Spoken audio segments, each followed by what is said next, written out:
Welcome back to episode 90 of Warrior's Den. On this episode, counter-terrorist policing and use of force expert Nir Maman. Nir is a phenomenal instructor and profoundly changed how I taught when I did his course for the first time in 2012-13. I can't remember exactly. And he is world-renowned in the counter-terrorist world. But this podcast does not do justice to his extensive background. And initially, when we're talking about his upbringing in martial arts, you'll have to forgive the ahs and ums as he's trying to remember the extensive history of his youth. But once we get into his area of expertise, use of force, counterterrorism training, and his experience in Israel and elsewhere, you can really see the expertise come out as the precision and comprehensive nature of how he speaks. I thought I would read off of his updated website, ct707.com, on his background to give you an idea of who Nir is. So, Nir has a professional background that spans 20 years of service in the fields of military special operations, police tactical operations, law enforcement, and high-risk security operations. He served in the Israeli Special Force Counter-Terrorist Unit and Counter-Terror School. During his service, he held several positions, including commander of the Counterterrorism School International Joint Forces Training Section, where he was responsible for developing and delivering specialized counter-terror warfare, hostage rescue, and Krav Maga training to special force units from various countries around the world, including the United States of America, that would attend the Israeli Special Force Counterterrorism School in preparation for high-risk deployments in Iraq and Afghanistan. He held the position of lead counter-terror instructor on the Counterterror School's Hostage Rescue Section, where he was responsible for the training the IDF's Hostage Rescue Unit in all areas of counter-terror warfare and hostage rescue, including hostage rescue operations in domestic and foreign hostile environments, close quarters combat, aircraft, ship, train, and bus interdiction, suicide bomber recognition and engagement, urban warfare, tactical shooting, escape and evasion, and Krav Maga. In conjunction with his other duties, Nir was also assigned to the Counter-Terror School's Chief Instructor in Research and Development Section, where he was responsible for enhancing and developing operational counter-terror tactical methodologies that are currently deployed by all Israeli Special Force units. Some of the methodologies he developed or enhanced for the Counter-Terror School include active shooter intervention in open terrain, fighting in built-up urban areas, and deployment of ballistic shield in urban warfare. His duties in this section also include training the school's instructors. Nir was also appointed as the Counter-Terror School subject matter expert for active terror attack shooter intervention. He was an operational team leader and on the counter-terror unit during high-risk deployments, which included active shooter terror attack interventions, arrests of high-threat terrorists and high-risk entries, and searches of terrorist strongholds throughout the West Bank and Gaza Strip regions. During the time designation, Nir was additionally tasked as the unit's M72 66mm light anti-tank weapon operator. In April 2009, Nir was decorated with the Distinguished Service Award by the Israeli Defense Force Ground Force Command and Israeli Defense Force Special Qualifications Command for his exemplary service and accomplishments. In Canada, Nir served on a nuclear tactical SWAT unit as a patrol constable with Transit Authority, a police constable, use of force and tactical instructor for Major Police Academy, and use of force instructor for Canada's Immigration Enforcement Services. He is currently a sworn police officer and appointed managing director of the Canadian Tactical Officers Association. In the United States, Nir was a sworn police officer appointed as a deputy commander of a tactical unit, and he is currently a sworn reserve deputy sheriff. Nir appears regularly on national news segments providing expert insight on global events related to terrorism, policing response, and training. For over 20 years, Nir has also worked in the security operations field in various capacities, including planning and commanding the security details for government officials, including diplomats from the Israeli government, corporate figures, and celebrities. Nir was appointed as the lead security advisor to the Jewish community of the Greater Toronto Area, where he was responsible for developing security and emergency response protocols for community stakeholders, as well as conducting threat risk assessments for the Jewish community schools, community centers, synagogues, and for planning the security and emergency protocols for sensitive and large-scale community events. In addition to close protection, operations, and counter-terror warfare, one of Nir's subject matter areas of expertise is hostage rescue. He has been commissioned on several project tasks with deploying rescue operations for incidents related to kidnappings and hostile terror-oriented takeovers. In 2010, Nir was commissioned to develop and deploy the rescue mission of 3 commercial ships and their crews off the coast of Africa that were taken over and being held captive by maritime terrorist pirates. In 2020, Nir was commissioned to locate and rescue Canadian citizens that was abducted and being held captive in Middle Eastern countries. For the period of 3 months, the Canadian government was unable to locate the young woman or rescue her. Within 48 hours of being commissioned, Nir was able to locate, rescue, and return her home to Canada. Nir is a certified police use of force instructor and SWAT operator in both the United States and Canada, and has a martial arts background of over 35 years with black belts, instructor certifications in Krav Maga, Hapkido, Taekwondo, and Jeet Kune Do. He has been retained as a subject matter expert, witness consultant on legal cases in Canada and the United States on matter relating to officer involvement shootings and tactical applications. He continues to deliver counterterrorism and active shooting intervention, tactical shooting, and Krav Maga training to police and military organizations across North America, including the FBI, the RCMP, and many other. To date, Nir has trained thousands of Special Force soldiers, police tactical SWAT officers, patrol officers, custom and immigration enforcement officers, tactical and armed security officers, close protection agents, bodyguards, and instructors in all the fields from various countries around the world, including Canada, the United States, Israel, and others. That is just a fraction of his background. Can you believe it? I've personally been certified under him, his Krav Maga program 3 times, where people from all over the world come, including martial arts legends Burton Richardson, who I had the pleasure of meeting during one of the events. Nir's background is so impressive, there are those who don't even believe it, and yet it has all been verified completely with letters of reference from all of these agencies. This is a man that you want to learn from if you have the opportunity. And I talk about it a bit, that the way he taught from a philosophical and more conceptual approach radically changed how I learned to teach Krav Maga, because before that it was only the traditional way, and we'll discuss that in this podcast. We talk about his background, as this is the first time he's on, of the first of I hope will be many. I wanted to introduce who he was and sort of make sense of his extensive background. This is one of the few podcasts, at least recently, where I do very little talking, as Nir has obviously a wealth of knowledge and expertise on various topics. We talk about, other than his background, we talk a little bit about the counterterrorism program and his experience in the IDF.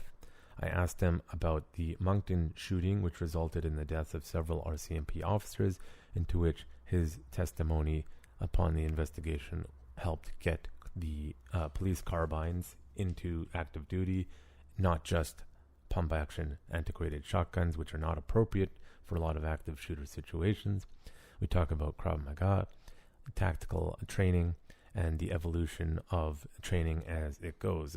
At one point, we even discuss a modern Israeli approach to room entry, which is staying at the door as needed, which has even changed since I was infantry in the IDF, and we discussed that at some point in the podcast. I would have loved to have Nir on for all day, but Nir is a very busy man with a family, so I was only able to get him for a little over an hour and a half. But again, I will gladly have him on in the future, where we can expand on a variety of topics. Now, if that wasn't enough for you, it's time to say this podcast was brought to you by Urban Tactics Krav Maga, turning lambs into lions since 2013. You can train with us in person, as we are taking new students now. If you're in the Metro Vancouver area, you can go to urbantacticskm.com and click on the New Student tab, and you can sign up for us on a free trial class. We are located in Burnaby, British Columbia, out of Budo Mixed Martial Arts. We also offer the Canadian Firearms Safety Course and Canadian Restricted Firearms Safety Course. You can go to that same website, urbantacticskm.com, click on the long-winded CFSC-CRFSC tab, and it'll take you to a sign-up. The next course, when you're listening to this, will be September 25th and 26th. You can click the sign-up here on that page to sign up. Limited space. The more who sign up, then I will add more courses as needed. You can also check out UTKMblog.com, which is where I post my own self-defense related musings as well as that of my students. I'm encouraging my students to post more often, and I have several upcoming posts from some of my students. UTKMblog.com is also where you can find the older episodes of the podcast. Just click on the podcast tab. As on the standard big mainstream sites, Spotify, etc., it'll only ever be the last 10 episodes. And you can see Krav Maga principles as we teach them at UTKM, some of which I learned from Nir, some of which I've learned from my own personal experience, some of which I've learned from other Krav Maga experts. That is utkmblog.com. And if you're feeling super, super generous, you can click on the Support Us tab. And by donating a one-time monthly or annually donation, you can allow me to continue to provide you awesome content. At least I think it's awesome. Hopefully you do too. Now, one of the benefits of the pandemic is, as there are very few, but I had the time to put together another website, utkmu.com, which took me many a months, as it was only myself doing it and help of some of my students during filming, to put out our novice and beginner curriculum in video format. So on utkmu.com, you can access the UTKM curriculum as we teach it. The advanced curriculum is not up there yet. However, there will be restrictions as to who can access it when it is available. You can sign up for UTKMU novice package, or you can sign up for the beginner package, which allows you to access the curriculum in video format in its entirety. This is a great resource if you're a Krav Maga instructor who does not know how to structure a program and wants to look at what we've done, as many organizations make it difficult to give you a easy to follow structured program. Or if you're just a Krav Maga student looking to expand how you look at Krav Maga, or the techniques that we have found to be effective through trial and error, not just from learning from others like Nir, but also trial and error in our school with people of all sizes. You can go to utkmu.com, click on sign up, and you can sign up for month to month or an annual subscription. Then you'll be able to access the curriculum. There is also a free to access area if you just want to check it out, which also has links to this podcast, as well as a firearms safety page that is meant as a supplement to the Canadian Firearms Safety Program, and that is a free resource. You can check that out. You can also check out Urban Tactics Krav Maga on Instagram, Urban Tactics Krav Maga, Twitter, Urban Tactics KM, though it's mainly a feed for other things, as well as on Facebook, Urban Tactics Krav Maga. Pretty straightforward. I would also like to put it out there. I'm not sure if it'll be up yet. Probably not.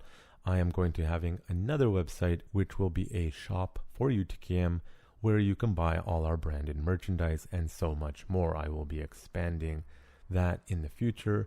It has not been launched yet, so stay tuned for that. Additionally, if you are in the Metro Vancouver area and you need to set up a home gym or get some basic fitness equipment or flooring for a gym, dojo, or again your garage, you can go to jailfitnesslab.com. Full disclosure, I am an owner of this company and another side project that we started to help people maintain their fitness during the COVID lockdowns. So that's jailfitnesslab.com. gmail.com. We have a variety of fitness equipment from barbells, bumper plates, tri-grip plates, squat racks, and benches available to set up a basic home gym. Why pay annual fees and not be able to work out when you want, as well as run the risk of closures or shenanigans policies that make no sense? You can also click on the mats and flooring tab if you need flooring, custom flooring, puzzle mats, judo mats, rollout mats, or a variety of rubber mats for your gym, dojo, or even outdoor space. We can do custom orders for you. Use the promo code on checkout, Warriors Den 5, for 5% off your orders. However, if you get $3,000 or more, then you can get just a general 10% off, though those do not combine. If you have any questions regarding that, you can email jlfitnesslab@gmail.com, and we will gladly help you out. Again, shipping for such products is extremely expensive, so at this time we're only dealing with the Metro Vancouver area. I believe that is it for that. Of course, if you are an outside sponsor and would love to sponsor this podcast, I would much appreciate it. If not, I will continue finding ways to generate revenue, to continue having the time to do this content. I believe that's it. So again, this is Nir Maman, founder of CT707 training, as well as world-renowned counterterrorism expert, policing expert, use of force expert. One thing I didn't mention before is that I would very much like to talk about the need to adapt and change the mentality that Israelis are really known of in your training programs. No matter what style, you cannot stay stagnant, and we talk about that near the end. Keep an open mind, as Bruce Lee said, empty your cup. So here is episode 90 with Nir Maman. Krav Maga is not just a self-defense system, it is a way of life. Warriors Den is a podcast for Kravists, fighters, martial artists, warriors, politicians, and general citizens. Consider this. The society that separates scholars from its warriors will have its thinking done by cowards and its fighting done by fools. Lucidity. Your host, Jonathan Fader, talks to guests in an open and uncensored format about their fights, their philosophies, and their lives. No topic is taboo, and the conversation may start in one place and end in another. As the quote suggests, you cannot separate the warrior from the politics and the world around them, as a true warrior must be a student in all forms of art and science.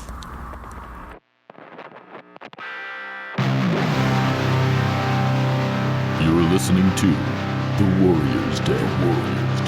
Brought to you by Urban Tactics Krav Maga, turning lambs into lions.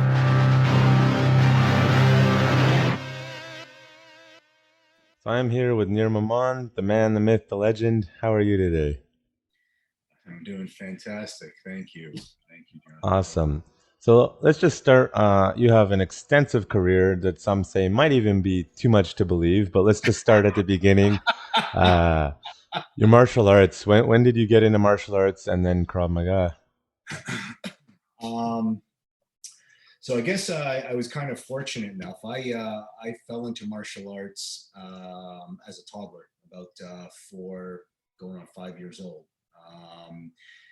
And that happened by virtue of the fact that my father, who came from a fairly big family, he had about 8 brothers and sisters, and the majority of all of them were in martial arts growing up as well.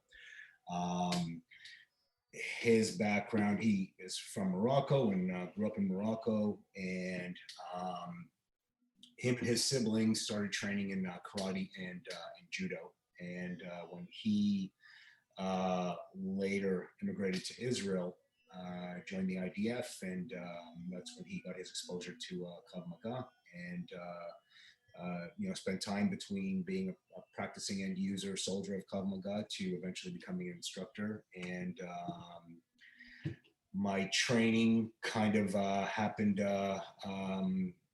through home.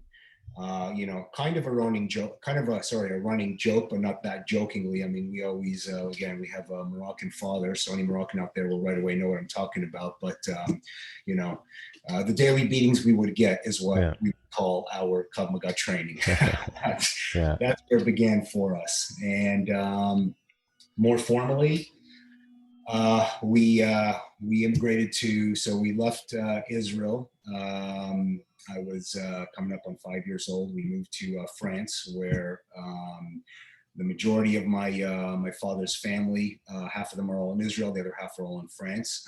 And that's the first time I stepped into a dojo was in France. We lived there for about a year, and in the neighborhood in the central Paris area where most of our family was at that time.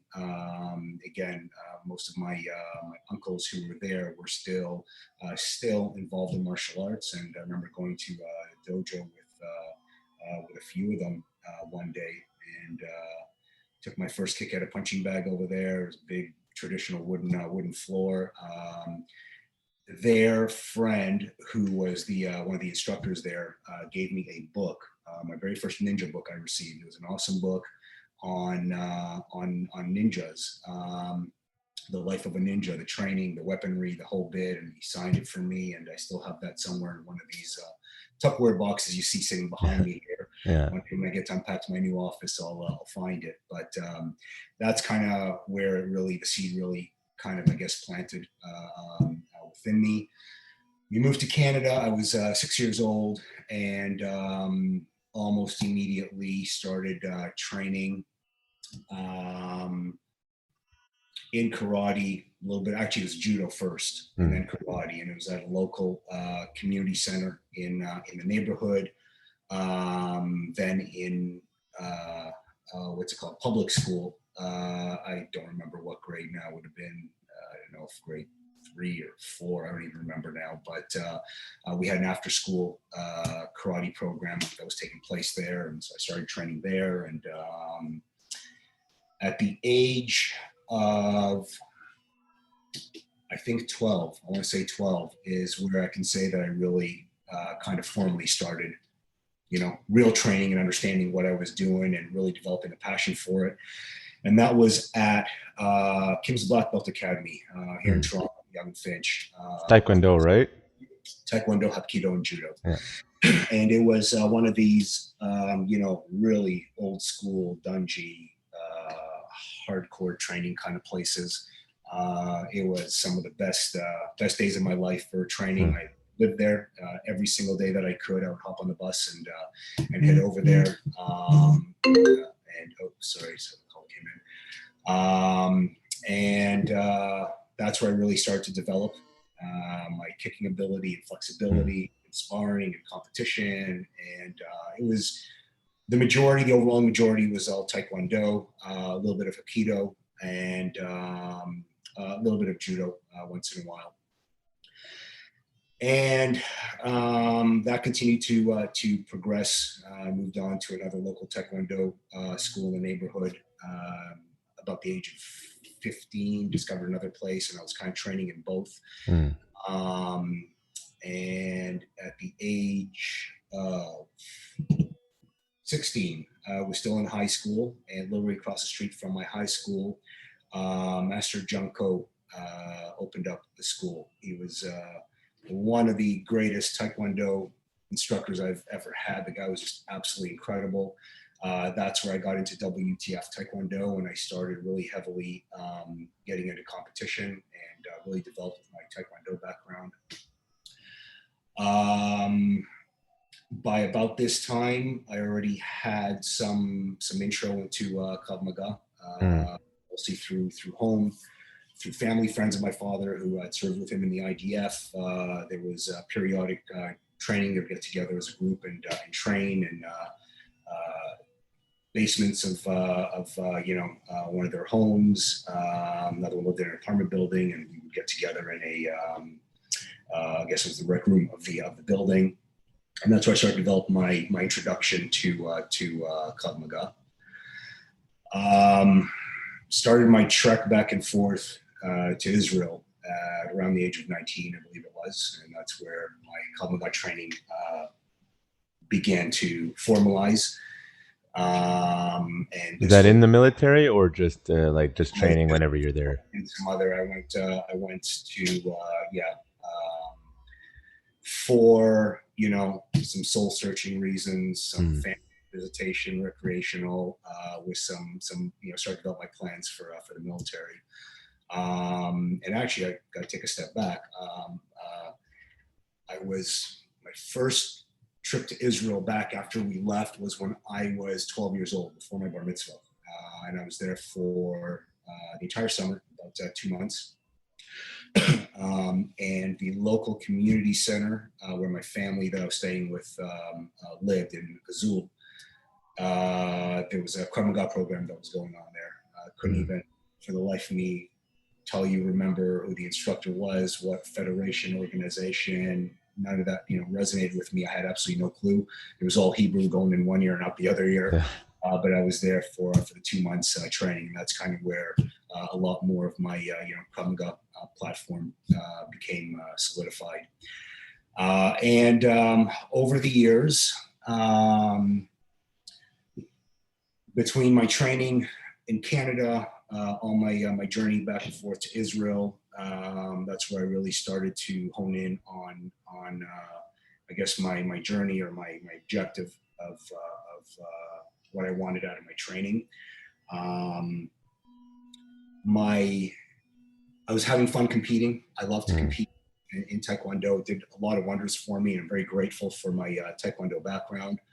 My I guess the event that rung my bell and planted me on my direction of training was a event that I think I would have shared it in one of the certification courses that you came to when I was 12 years old. My best friend at that time, we had the pleasure of being swarmed by a group of about 25 neo-Nazis, and that was quite the beating I took. My very first introduction to multiple attackers. And I decided from that day that my goal was to, become a big bad Terminator, RoboCop, commando. You just need to get some metal installed in you, and then you'll fit the bill perfectly. Working on it. I'm surprised it hasn't happened yet. But that's where my that event, that day was the day that I had decided that I was going to embark on a professional pathway of military and policing, and my training was going to be focused on real life survival. And I literally was just firing in every direction, running everywhere that I can, training everywhere that I can. I've trained with a lot of instructors here in Canada, a lot of different schools, from again Taekwondo and Aikido to I started at the age of, I believe, about 17 or 18, Filipino martial arts and Jiu-Jitsu. Some other systems, no need to put in there, that I kind of dabbled in or sampled here and there.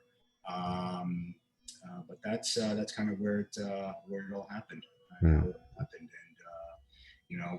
I look back today, I can't believe how much time has passed, but I'm going on about 40 years of training since the day that I threw my very first kick in that dojo in France till today. It's quite extensive. I just wanted to expand, because you're saying when you're 12 years old, it's Metro Vancouver area, Toronto area, right?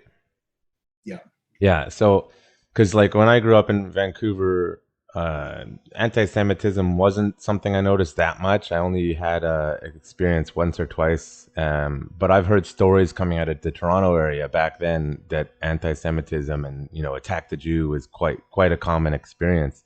Is that the major event in that, or is it something that you had to be wary of continuously? I think as Jews, we've been dealing with it for 4,000 years now. Despite what the media says, right? Exactly. It doesn't matter where where you're at. I can tell you that when we immigrated to Canada, I've had a few incidents of anti-Semitism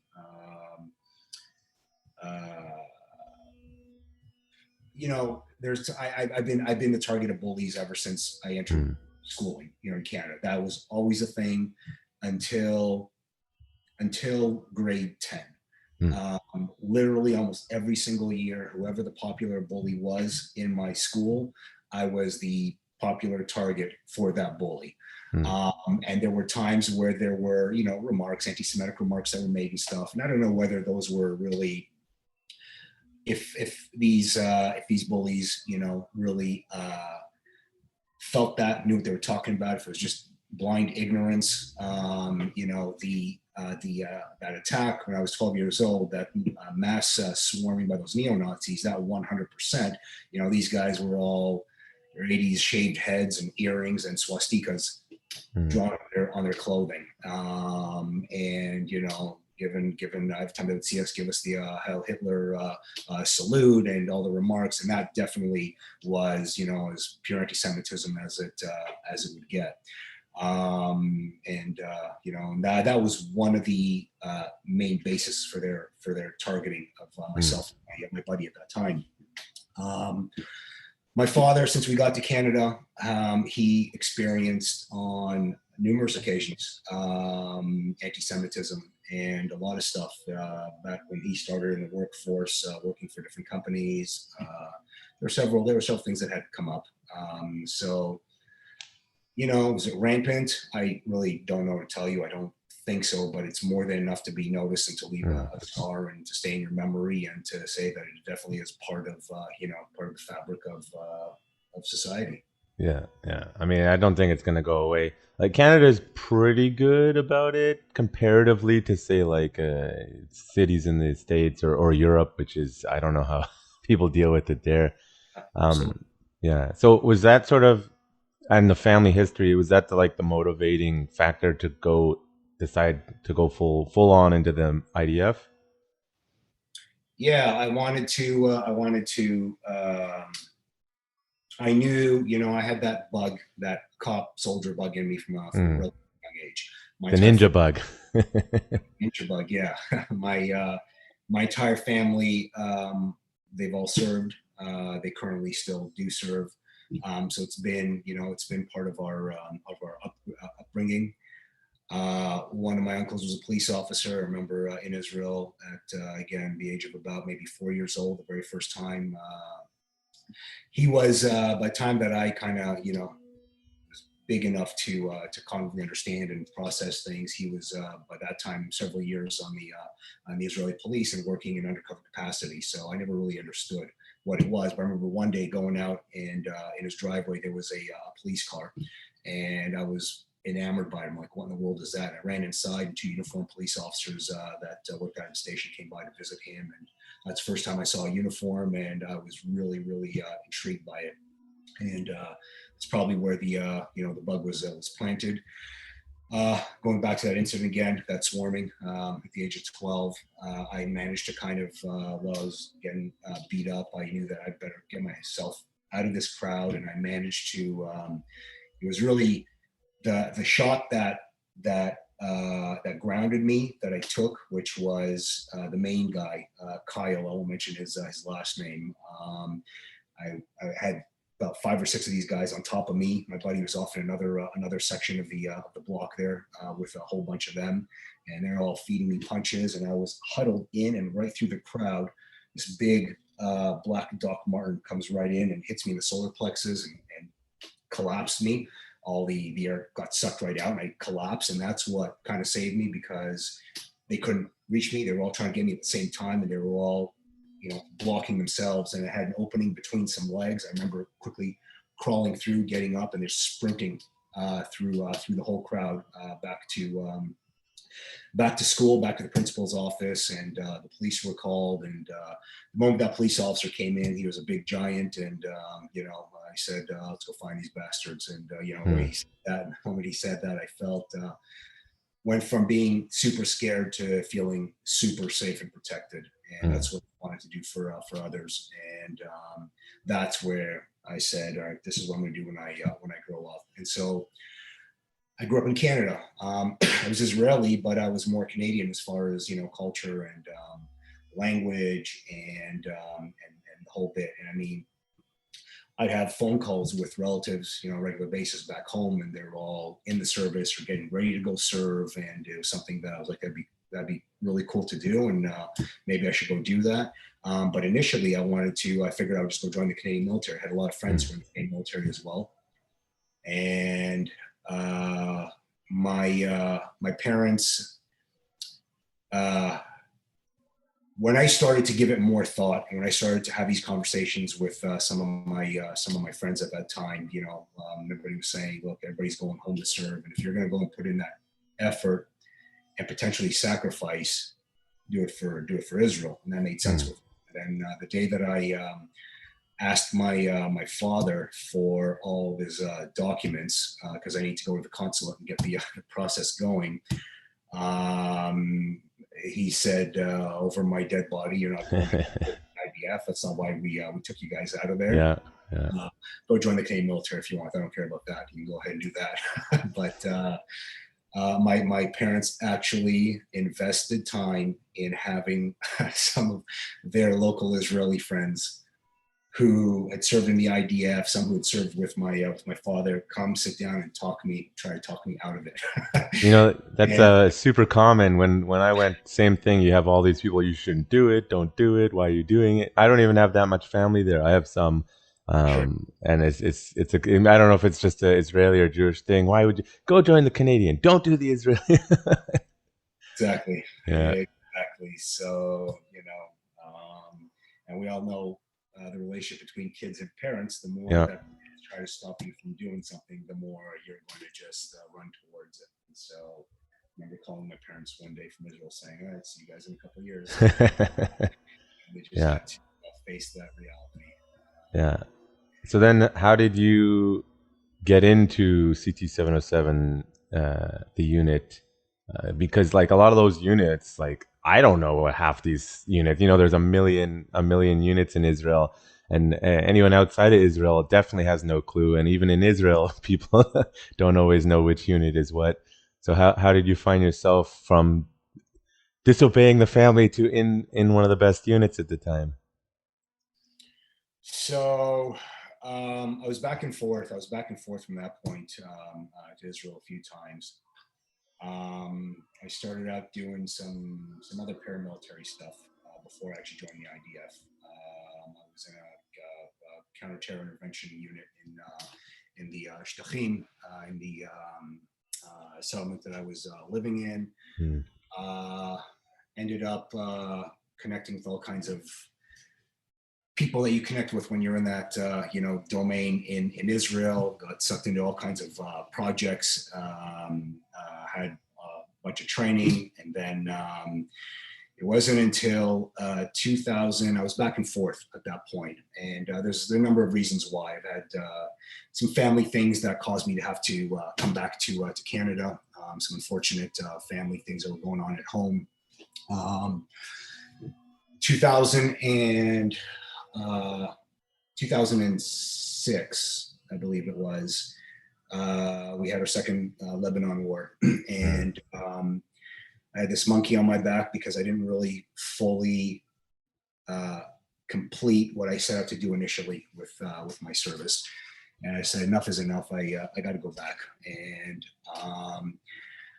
it's next to impossible, as you know, the IDF yourself. It's its own world. 18 years old, you're in.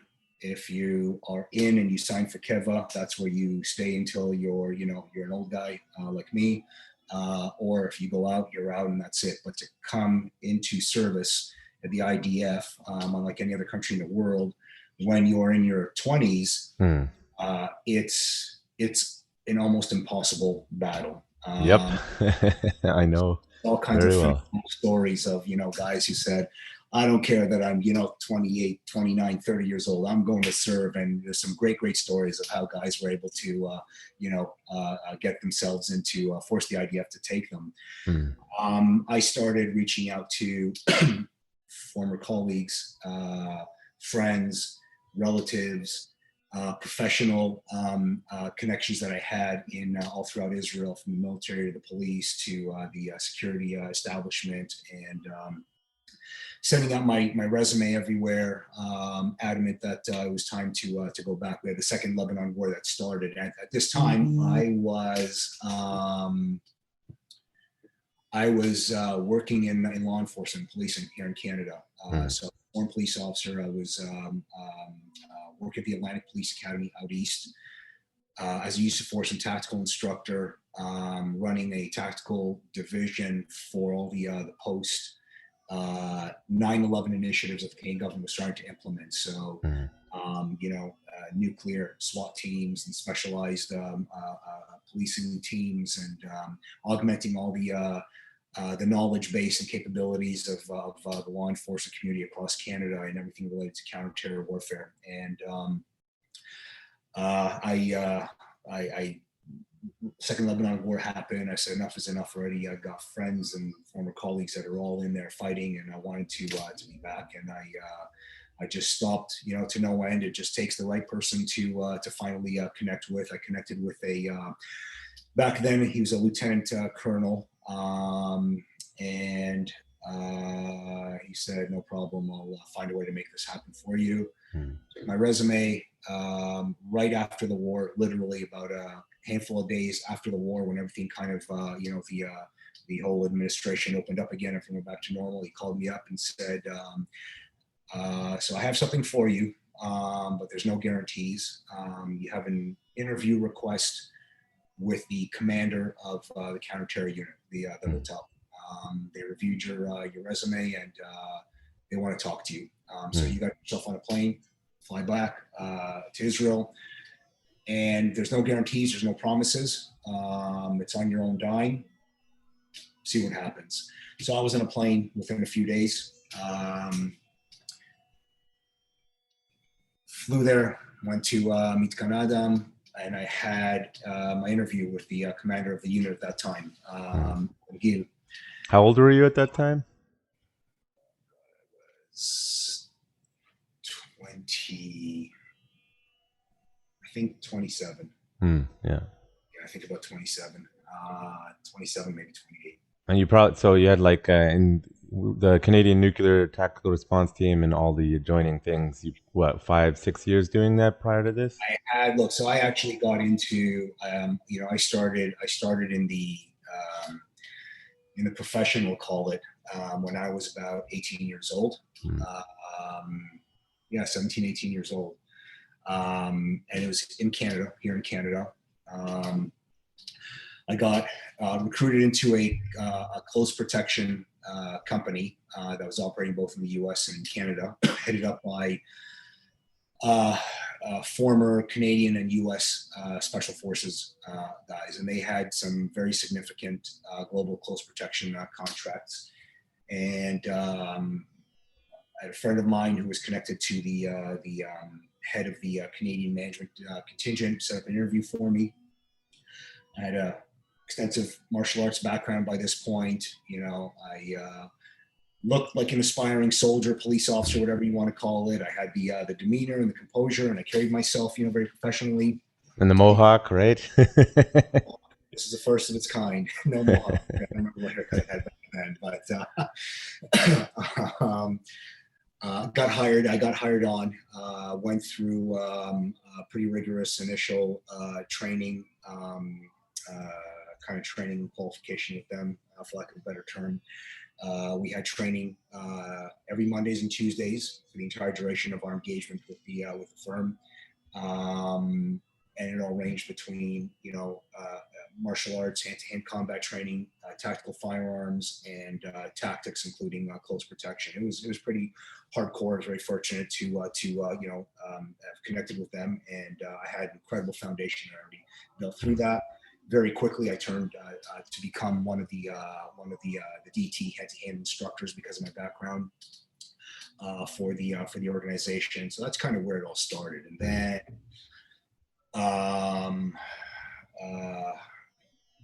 I had a variety of projects that I was engaged in, from different close protection projects to security-related things.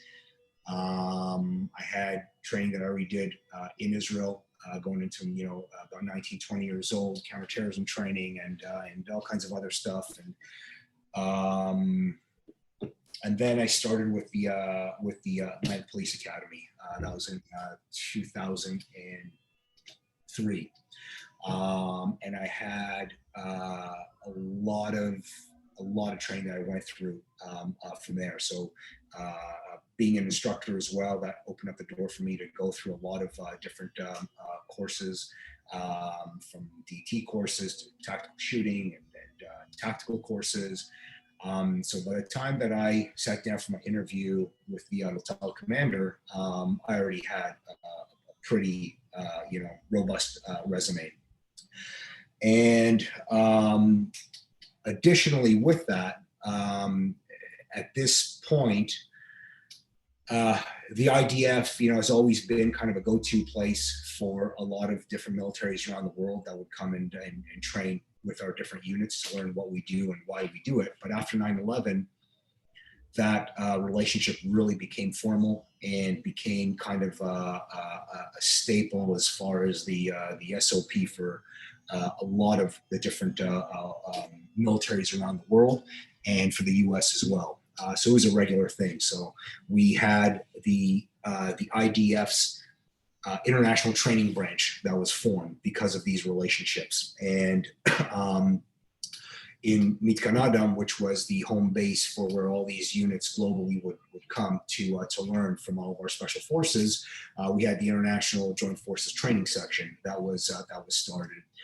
And so, in addition to me just being another Israeli wanting to come back into the service and to serve, and being, just another regular kind of IDF soldier, there was a very unique predicament in that the Hotel was the host to all these foreign units for training missions that were very, very significant.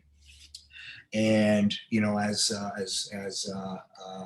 Owen said to me at that time, I've got these Green Berets and Marines and other units that I don't know if I can mention or not, so I won't. But they're coming here, and these guys are, in their late 20s and their 30s into their 40s. They've been in 15, 20 years. These guys are 7 feet tall, 8 feet wide. Yeah. It's funny you say that because I spent time at Mitkan Adam for sniper school, and the Israelis were always, trash talking the Marines. They're like, "Oh, they're big dumb idiots." I'm like, "Nah, that's a stereotype from Hollywood." And then I met them when I was there, and they're all huge. And I'm like, I could not believe they're all huge. The shortest guy was like 5'10", but he still must have been like 200 pounds.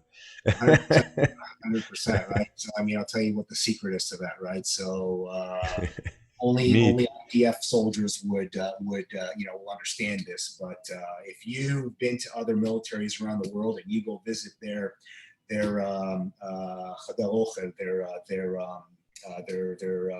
kitchens, cafeteria, cafeterias, whatever, their mess halls, and you see what they eat, and then you come see what they force feed us in the IDF, you'll understand.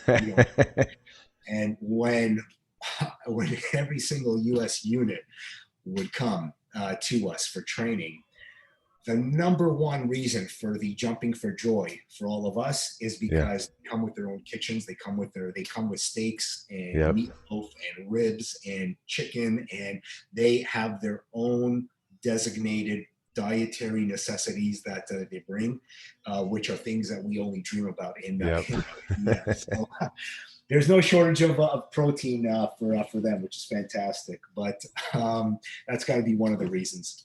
So, so he said, look, one of the things that I have here is we have this very important relationship with all of these foreign militaries, and it's very significant. And I've got these, 15, 20-year veteran special forces guys that come here, and they are, and it's wasn't meant to be offensive in any way, but it is what it is. They are being trained by our 19, 20, 21-year-old kids. And aside from, there sometimes is a bit of a language barrier, not from shortage of English speaking, because most Israelis speak English no problem. but it's a connection with the mentality. It's a connection being able to really impart on them the understanding of this is what we do, this is why we do it. A lot of times, it's a headbutting competition of here's our tactics, well, here's our tactics, and it's just a pissing match of ours is, on the rudimentary level, ours is better than yours. It makes more sense. On a more important level, it's we don't understand what the value is and what you're teaching us because we're not really understanding why you're doing what you're doing. Yeah, And I find that a really important sentiment because, for example, when I did the course with you for the first time, it actually really changed my worldview of self defense and Krav Maga. The standard Israeli answer for why do we do this is because it works. Next technique, or something along those lines. And that's right. I've really struggled. I struggled a lot with that. I'm kind of doing my own thing now, even though I'd love to train with everyone, talk to everyone. And you actually opened my eyes. Why are we doing it? It's like a first principle scientific method approach to explaining this is why it works. Yes. And it changed my teaching style completely to the detriment of my partnership of I want to teach it like this. And I'm like, no, we got to explain it. This is North America. And it could be one of the big reasons, aside from questionable business practices, why a lot of organizations really struggle to solidify their position in the North American market. Just my thoughts. Yes. Yeah. You can't just parachute into a new neighborhood and say, this is what we're doing now. When people are at a very base level, forget for a second if there's an actual cognitive, intellectual belief as to here's why we're doing something, this is why we got to stick to it. But just at a very rudimentary level, when somebody's been doing something a certain way for so long, and their whole belief system is based on that way, you can't just come and sweep that out from underneath them.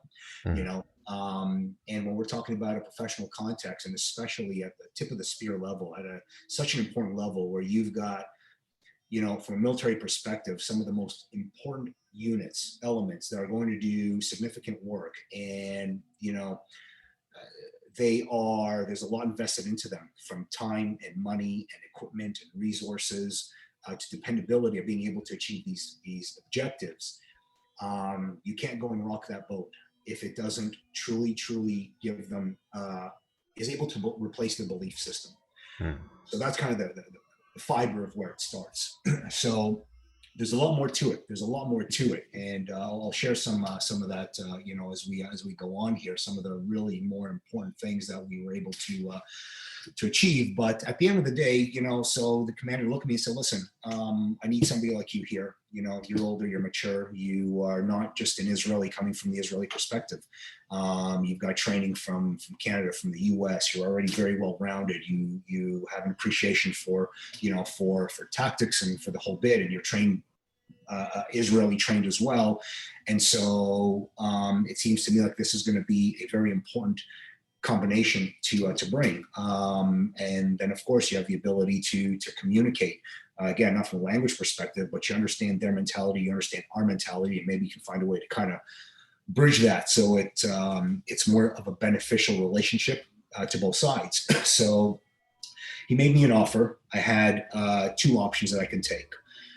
Option number one, because I already had my qualifications, I can literally throw on a Mashak Lotal t-shirt, and tomorrow morning, he says, I'll sign your contract. Tomorrow morning, I will take two of our NCOs, two of our instructors. They will work with you for a couple of days to kind of just make sure that you're brought up to speed with all the methodologies and the tactics, that there's no changes in your gap that you have. You understand what we're doing in the whole bit. And that's it. You get assigned to a team and you go to work right away. We can do that. Or if you want, you can go through the Masood Yotav, through the counter-terror unit qualification course. Graduate, come out with your Mashak Yotav official certification, get the certificate, get the Yotav pin, and incidentally, the Masood Yotav, it's a Mashak qualification, so it's a command qualification. So where, And how long is that? So at that time, when I was getting recruited into the unit, including your basic infantry, advanced infantry qualification that we all go through, which is 7 months long, if I remember correctly, 3 months of Tiranut, basic, 4 months of UTKM, of your advanced infantry training, including that. Back then it was about 18 months. Today it's 22 months. So you threw yourself under the bus for 18 months. I didn't have 18 months, right? Oh, So 14, right? So again, because I already came with all basic qualifications. So so get back to that momentarily, right? So the Masul Otal, the qualification, it gives you also a Ovaye Feshmone status. It's command status, right? So where every combat soldier in the IDF, even all the special forces ones, you come out, you're at 07. Ovaye 07, the English translation, I believe, is a rifleman 07 status, which was always the benchmark minimum for anything you wanted to do outside the IDF. You want to go to the Shabak, you want to go to the Yamam, you want to go to any of the special police units, the whole bit, you needed at minimum to be a certified combat IDF vet with a 07 status. And then a couple of years before I went back, they actually changed it everywhere, right across the board. It was you had to be a minimum of a F8, a 08. They wanted people coming in that had command capability and leadership capability, were more mature, more qualified. So it was a very, very significant thing to add to my credentials and my qualifications. And with that, as a side note, on a personal level, I honestly became very enamored with the Lotal unit from long before I even got into the unit. It was at the very least a qualification, a course that I wanted to go do, that qualification course for that unit, come out with that diploma, which, for all intents and purposes is the equivalent of a, master's degree in counter-terror warfare that we have in Israel. Holds a tremendous amount of value. It feeds you the entire encyclopedic knowledge base of methodology and tactics and everything related to every facet of counter-terror warfare. And I always, for all the years before I went back, I told myself, I wish it was the way that, I don't know, a friend of mine, a relative of mine became commander of the Lotal unit and let me just come in for, X amount of months just to do that course, just even that, take that diploma and run away. I would be so grateful. And here I am now, my words actually materialized into a reality. So you say you can do the course. Now I didn't have to do the whole 18 months. Again, I already came with a whole chunk of that already under my belt. The construct of the Maslul, the way that it works, which is very, it's pretty much identical to any of our special units, is that once you're done, you get accepted. You do your gibush, your selection for SF, and you get accepted to the unit. We all go through our basic advanced infantry training, 7 months. Once that's done, you do your 2 months of your Tiranut Yechida, your unit basic training, which again is just 2 months of the most atrocious hell to simply take the 80 to 100 candidates that are still there and now bring that number down to 50 to 60, right, of just those who really, really want to be there to that point. After your 2 months of your unit basic training, with our unit, it's another about 3 months of your open field tactics and navigation, open field navigation, and urban navigation, and the whole bit. And then, if I remember correctly, at that point is where the actual counter-terror warfare portion of it starts, and that is about 6-7 months long, and that is everything that any one of our special units does, everything that is required to qualify you as a counter-terror warfare specialist. And that was really the only important thing that I needed. And when I was there having my interview, the team that I eventually would be assigned to were already they were coming up to the end of their of that whole pre-counter warfare section. So I had a bit of time to kind of to kill for all intents and purposes. So when he signed my contract, they sent me off to Bakhgolani, which was my home base for that little while I was waiting until I got the phone call to get on a bus and head over to meet Kanadam to start day one of the counter warfare portion. Today, on top of all that, they also have added kurs makim now to all the mashakim. So it's an additional 4 months. The officer course, for those who don't know, right? Yes, exactly. Squad commander course, which is equivalent to an officer certification. So the Rotal today, as significant as it was, during my time, the Rotal went through about 3 phases of change throughout its entire existence. And, it started in 1974 with the birth of the Israeli National Counterterror Doctrine. After Ma'alot High School, the Ma'alot High School attack, and the realization that, we're not just going to be a country that is going to have to fight these major wars against other countries, but we now have terrorists that are attacking us. We need counter-terror capabilities. And that's where it was born. So the Rotal back then, it fell into the hands of Sayeret Matkal, our equivalent of the Delta Force. A group of their officers were designated with the task of creating a counter-terror school for the IDF, and that became the Rotal, and it was commanded by and mostly operated by officers and instructors from Sayeret Matkal on the one hand, and on the other hand, it was a home base to operators from various other special units who, for one reason or another, could not continue on with their units, whether it was through at a certain point of their training, of their masoon, that was high enough in the process to have them qualified in counterterrorism, or operational members of different units who would be injured and couldn't continue operationally.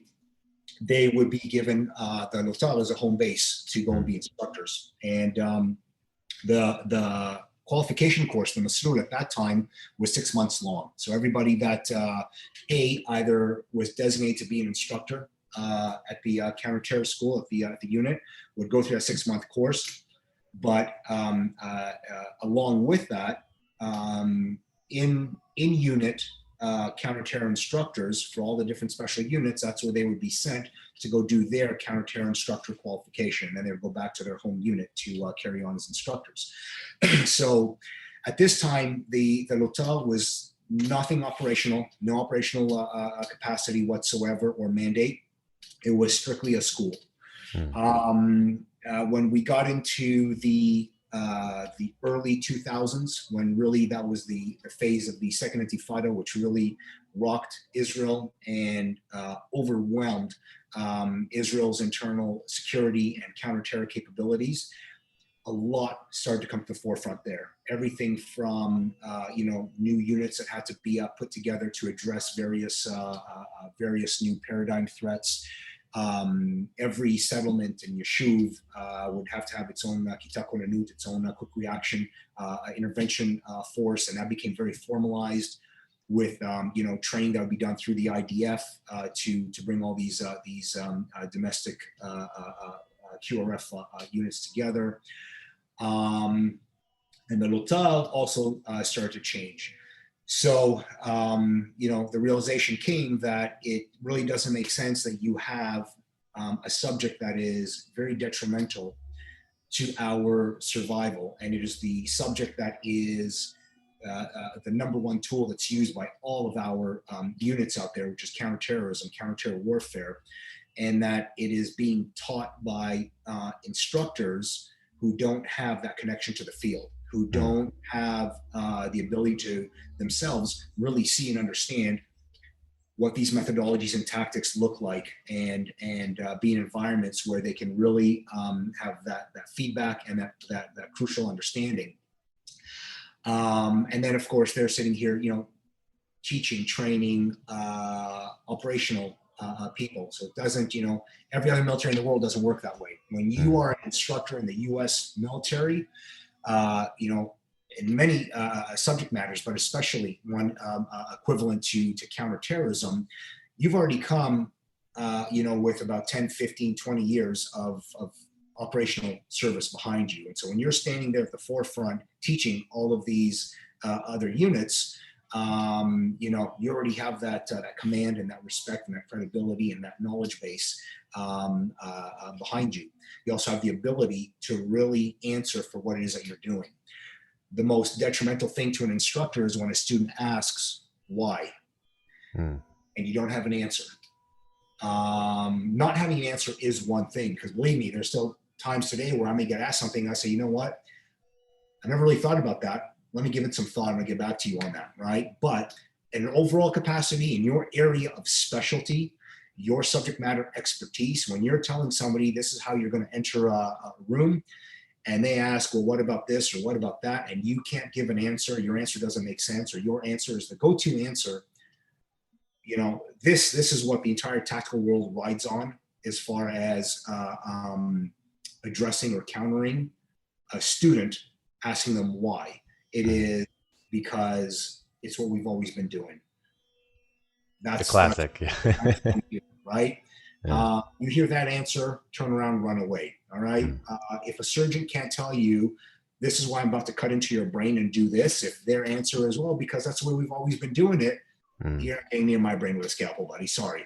All right. And there's no less importance and significance in the world of counter-terror warfare in special operations. Yeah, so, it's interesting. Like, I think in the counterterrorism world, people very much appreciate that. Most of my experience is teaching civilians, and the students that stick around, they love that approach. I'm explaining the why, the how, so that they can understand. And sort of my explanation for that is, the honest truth is that most of my students are not going to stick around past 3 months, so they won't actually develop the fundamental skills they really need. So if they don't understand the why and the tactics as a base level, those techniques they learn are probably useless to them. Occasionally you'll get a student who comes in who has watched too much internet or who's been indoctrinated by traditional martial arts, and they're like, why are you talking so much in a beginner class? I want to do. And people have really been indoctrinated in many ways, at least in the civilian world, to not think like that, to the detriment of the martial arts world. You see, in the jiu-jitsu world, are you familiar with John Danaher at all? No, unfortunately not. Yeah, so he used to be a philosophy professor at Columbia U. He's now a jiu-jitsu instructor under Renzo. He's a black belt under Renzo Gracie, and he has stormed the jiu-jitsu world in the last 5-6 years, because his approach is very much a philosophical why. What's the principles, to the detriment of the Gracies, who are pissed off because they're seeing the results that he's producing in his students, which is champion after champion after champion. And, changing, I think, he has a lot of podcasts out there he's done with Joe Rogan, etc. It's a very, when you see that the teaching the why and the understanding gets better overall results, right? The traditional way of doing it, which is most people, they get very annoyed. 100%. Yeah. Absolutely. That's it's very fascinating. So, I'll tell you, for example, on that topic, probably the most the word I'm looking for, but the most important lesson that I ever got on this subject, it's got to do with our tactics, specifically our room entry tactics, because that's where we really stand out, is how we do things in Israel. Everybody runs into from the hallway, they run through the doorway into the room and take care of business once they're in there. And in Israel, we like to hang out on the doorway and do everything on the doorway, right? And this is the one thing where consistently, every single foreign unit that I would have, when I make references to different, global geographies and countries and units and stuff, I always reference only Israel and the U.S. And the reason for that is because we do things very differently than them, and the U.S. Essentially has trained every other special operation units in the world. Everybody else pretty much to a huge extent does what the U.S. does. So just as far as the actual educational methodological standing, those are normally my comparative references, is those two countries. And so my biggest fight anytime I would have any of these foreign youths that come in is we don't understand why you guys are, standing on the doorway and searching or fighting from there. What about this fatal funnel thing, which is the biggest myth in existence, is this concept of fatal funnel, right? But kick the door in and run in single file line, right? Run right in there, exactly. If you don't do it that way, then you get shot. Interesting. Okay. So we had, when Israel was put together, we were put together militarily by the British, and then by the U.S. And when we got into the 80s and we really started to try to develop and to research and to explore the best tactics and methodologies for counter-terror warfare, this is where Israel was starting to hit on a regular basis with everything from, from active shooting, active terror attacks in schools and in settlements, hostage situations, all of the real counter-terror warfare situations which would call for those methodologies and tactics would they really start to happen into the 80s. And so we were researching a lot, the IDF. Sayeret Matkal, our equivalent to the Delta unit at that time, well, still till today, but that time they were the ones that took the reins at trying to develop our tactics. And they specifically then went to Delta, US Delta, and trained with them and explored what they do for room entries.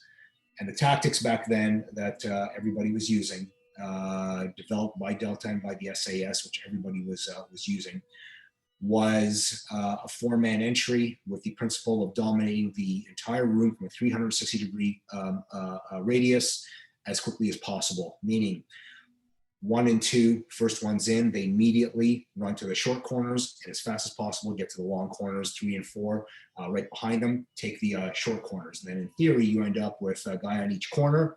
So you've got the entire room dominated from a 360-degree radius, which again, in theory, makes complete sense because you've got full domination of the room and you can overwhelm a threat or threats in the room. And that's actually how I was infantry, not anything special. That's what we were taught if we're storming a building. So I'm not sure, and that was like 10 years ago now. So I don't know how it's changed, or if at the time the counterterrorism were doing it different. So it's interesting to see the evolution. Yes. So the evolution, what happened was we took that. At that time, they took it, said, hey, it makes 100% sense. And all these other units are using it around the world, so this has to be what works. And so that's what they start teaching to all of our units. And theory versus practice, when you actually have a variable that is designed to defeat what you're doing. This is the problem: is that when you don't have an entity that's trying to oppose you and go beyond that, try to defeat what you're doing, you will never know, how valid what you're doing actually is. It's the difference between getting into, a ring or an octagon with a trained fighter who can counter everything that you're doing and is going to try to defeat you, or beating up a punching bag. You can do whatever you want to that bag and it's unchecked and, kick it, punch it, do all the fancy stuff. In theory, you're a champion, sure. When our units started to deploy that tactic out in the field, it would never work.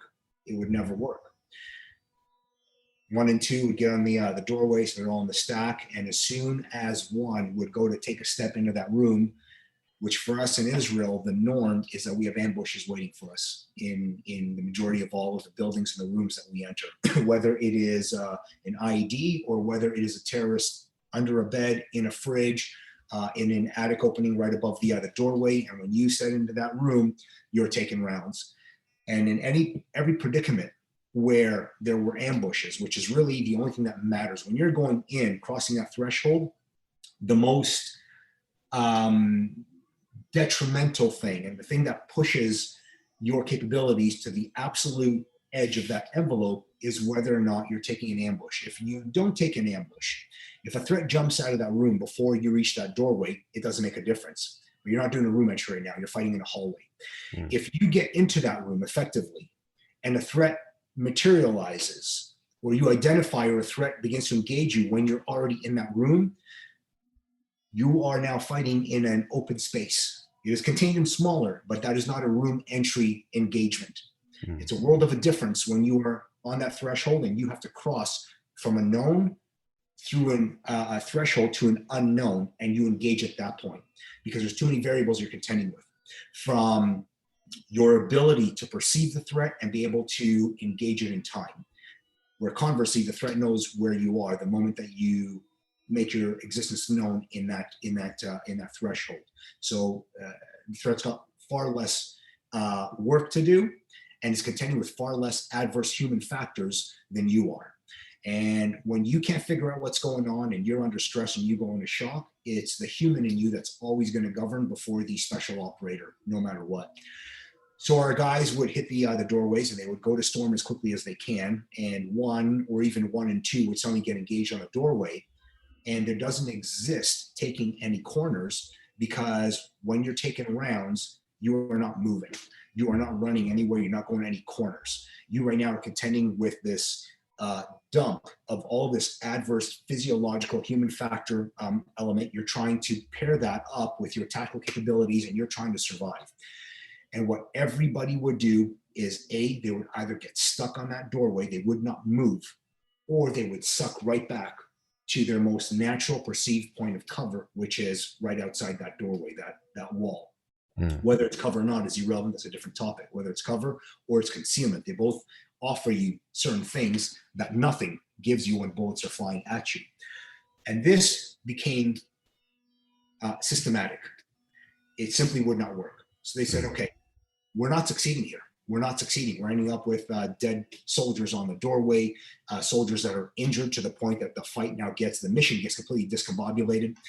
It's not working. So how do we mitigate that? So the thinking was, well, maybe we got to tighten things up, become quicker.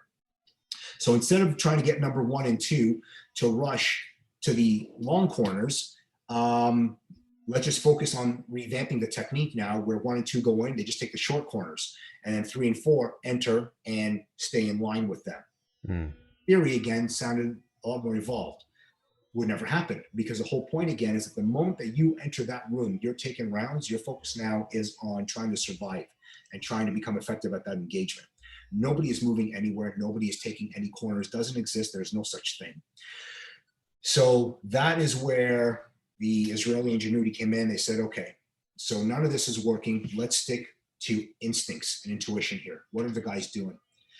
They're stopping number 1, because it is ludicrous to think that when somebody is shooting at you, especially when it's an uncontrolled environment and you're having hindrances with your perception of that threat, of where it is, of how effectively to engage it, you're not going to move towards it. You're not moving anywhere. Instinct is to either stop and shoot, engage, which is the correct answer, or it's to get the hell out of there.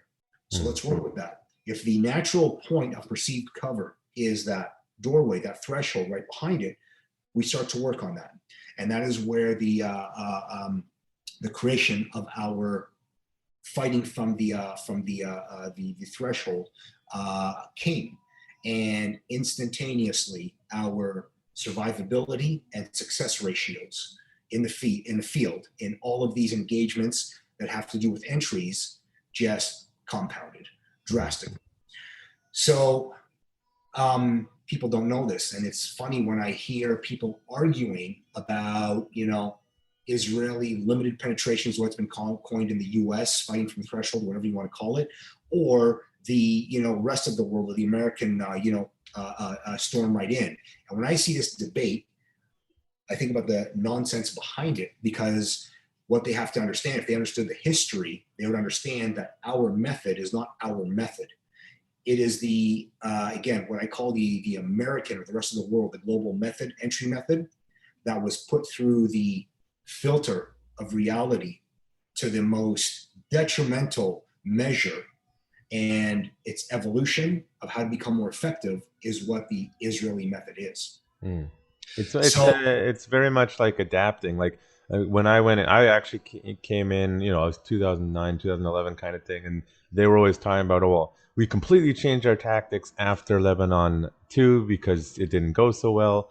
And then in the 10 years from then to now, they're changed it again. Now compare that to, let's say, the Canadian military, where they're still teaching like 1970s hand-to-hand combat.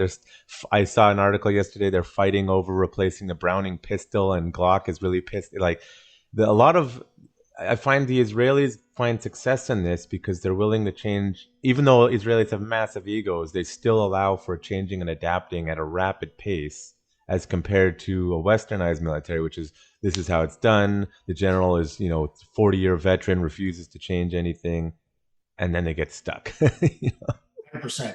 We're lucky. I mean, there is on the one hand the fact that we are a much smaller country with a smaller, security and military apparatus, and potentially some less bureaucracy to go through in order to make things happen and change. That definitely is a factor that has to be taken into consideration. To what degree, I don't know, but I know that is a factor there. And on the other hand, it is also the fact that, our reason for survival in Israel is our military. It's our tactics, counter warfare capabilities. It's our security resources. And so it's not something that we mess around with.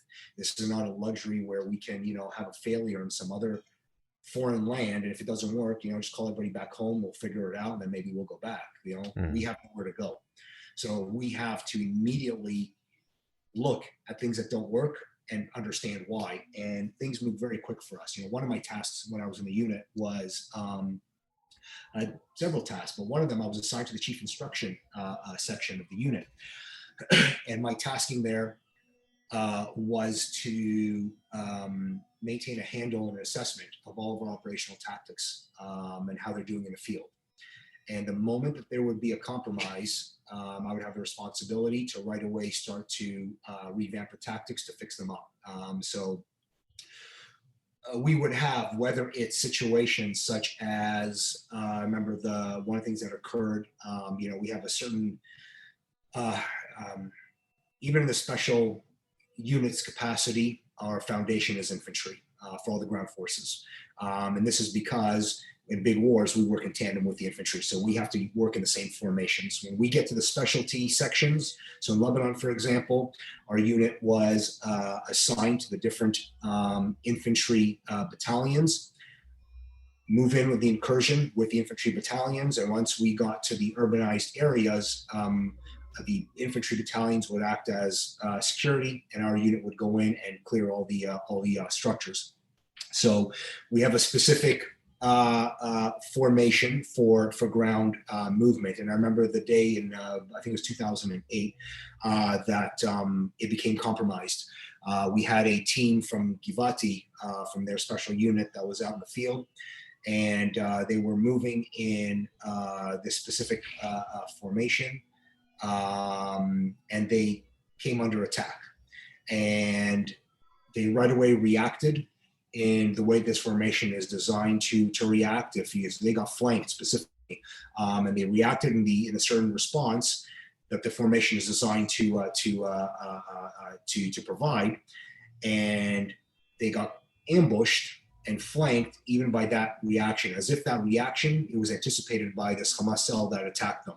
And so we knew right away that there was a compromise in the tactic. And so our responsibility was to immediately change this whole tactic up. And when these things happen, it is instantaneous. I would get the orders. I would sit down with the commanders of different units that would experience the failure in the field, and right away we would go to work in redesigning the new tactic. If it was a tactic at that time, it would get sent up for approvals immediately. Once it was approved, it gets turned to a lesson plan, and we immediately start to put it out there from within the school to all the different units. So from that perspective, it was fantastic to be in an environment and in an organization that would move that quickly when we're talking about life-saving change that have to be done. Yeah. Now, I may have my facts wrong. I'm sure you'll correct them. The similar mentality. So, like in Canada, the Moncton shooting, one of the issues was that the police did not update their tactics or weaponry.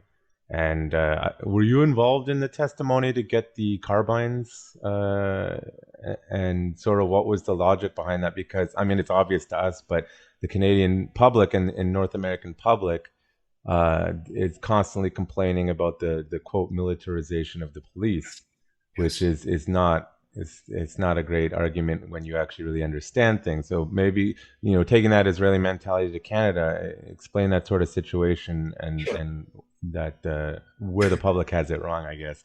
In every way, they have it wrong. I'll start very quickly with just my 2 cents on the concept of militarization of police. It's such an Mhm. absurd notion because the complexity of policing is you have to be everything. You have to be everything from a you know uh, social worker right up to a special operations, battle hardened, combat capable operator, and everything else in between that.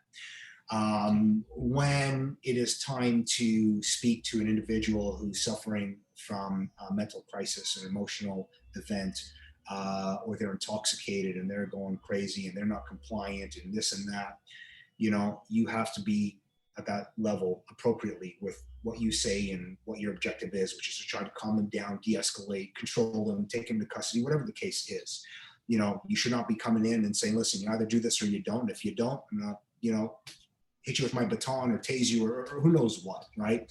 And that has to be a faction of policing. However, when you have an active killer running around a school or a community murdering people, when you as a police officer you're doing a random traffic stop, or not random, but what I was looking for is a conventional, routine traffic stop, and that driver or the occupants of the vehicle suddenly jump out and are shooting at you, you cannot be a social worker.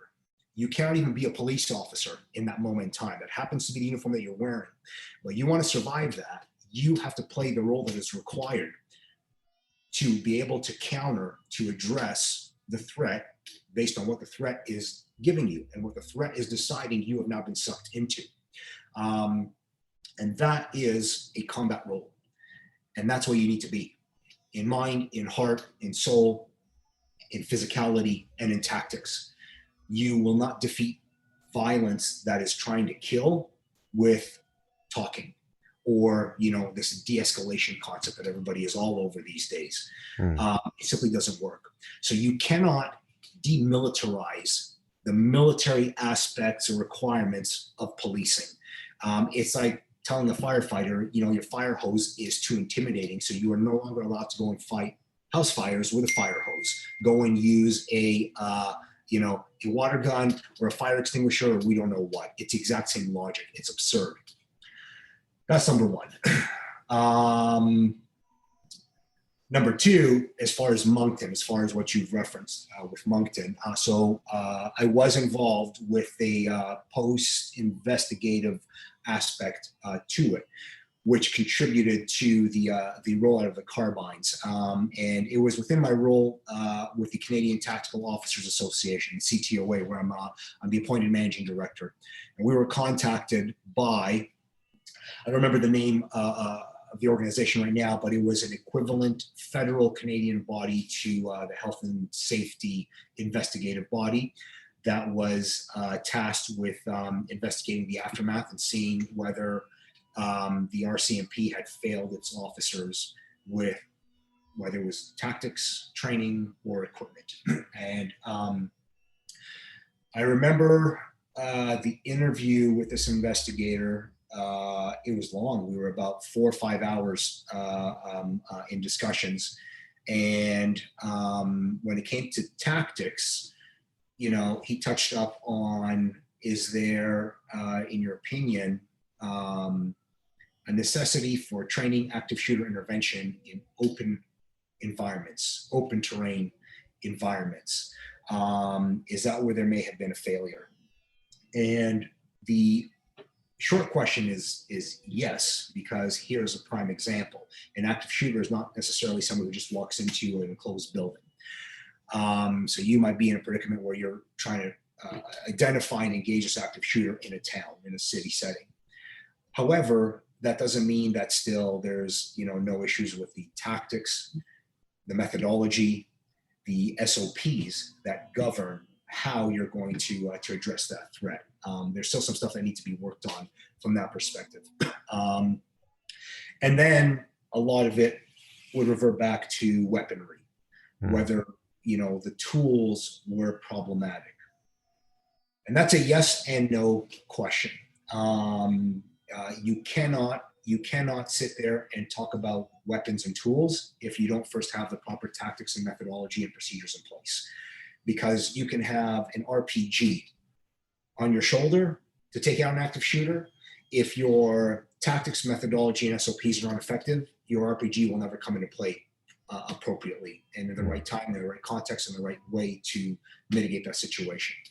So it is definitely, in my opinion, essential that, your patrol officers do have access to carbines because they need the maximum round capacity. They need the ability to engage a target quicker.